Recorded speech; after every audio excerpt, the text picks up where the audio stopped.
Hello everyone, kali ini aku mau mereview buku The Danish Way of Parenting atau Rahasia Orang Denmark Membesarkan Anak.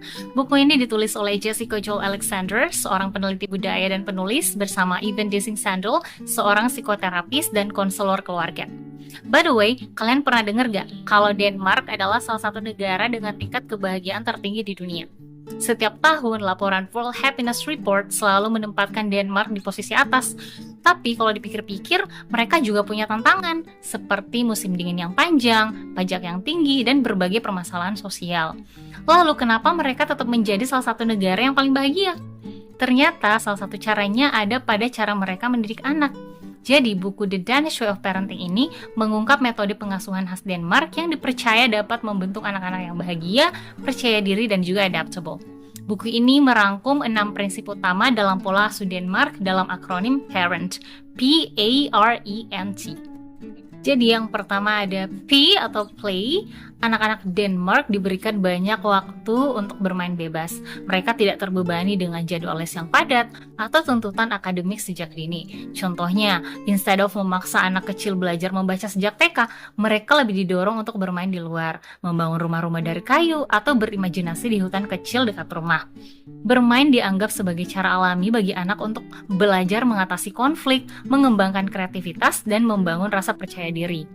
Terus yang kedua ada authenticity, jadi anak-anak diajarkan untuk mengenali dan menerima perasaan mereka, baik itu bahagia, sedih, ataupun marah. Misalnya ketika seorang anak menangis karena kalah dalam permainan, orang tua Denmark tidak buru-buru menghibur dengan kalimat, "Udah, jangan sedih." Sebaliknya, mereka akan berkata, "Aku tahu itu pasti mengecewakan, gak apa-apa merasa sedih, kamu mau cerita?"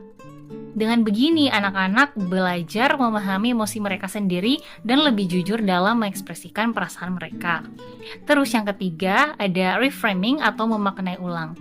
Anak-anak dilatih untuk melihat masalah dari sudut pandang yang lebih positif. Misalnya, ketika cuaca buruk dan mereka tidak bisa bermain di luar, instead of mengeluh, orang tua mereka akan berkata, "Hari ini kita bisa main board game atau bikin kue bersama di rumah."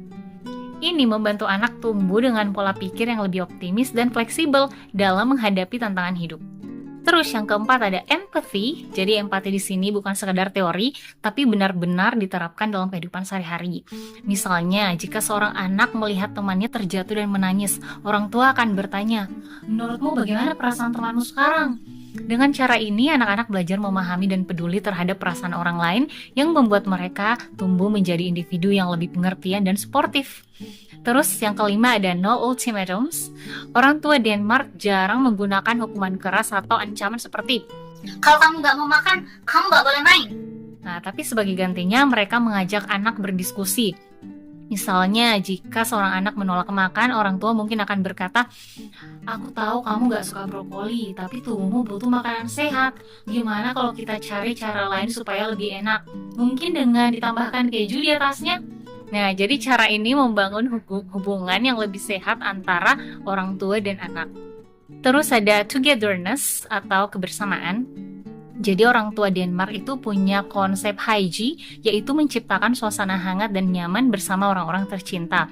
Ini bisa berarti makan malam bersama dengan lilin menyala, berbincang santai tanpa distraksi gadget, atau sekedar duduk bersama membaca buku. Kebersamaan ini membuat anak merasa aman, dicintai, dan lebih dekat dengan keluarga mereka. Terus yang membuat buku ini semakin menarik adalah dasar ilmiahnya. Jadi banyak penelitian dan jurnal yang dikutip dalam buku ini sehingga menjadikannya lebih dari sekedar teori parenting biasa. Dengan pendekatan yang berbasis riset, kita bisa melihat bahwa pola asuh di Denmark bukan hanya sekedar kebiasaan turun-temurun, tetapi memang memiliki dampak nyata terhadap kesejahteraan anak-anak mereka. Mungkin inilah yang membuat Denmark dikenal sebagai salah satu negara dengan tingkat kebahagiaan tertinggi di dunia. Cara mereka membesarkan anak bukan hanya mengajarkan kebahagiaan, tetapi juga bagaimana menghadapi kehidupan dengan lebih realistis.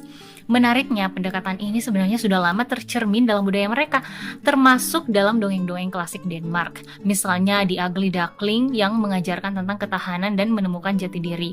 Atau The Emperor's New Clothes yang menyoroti tentang pentingnya kejujuran meskipun terkadang sulit diterima.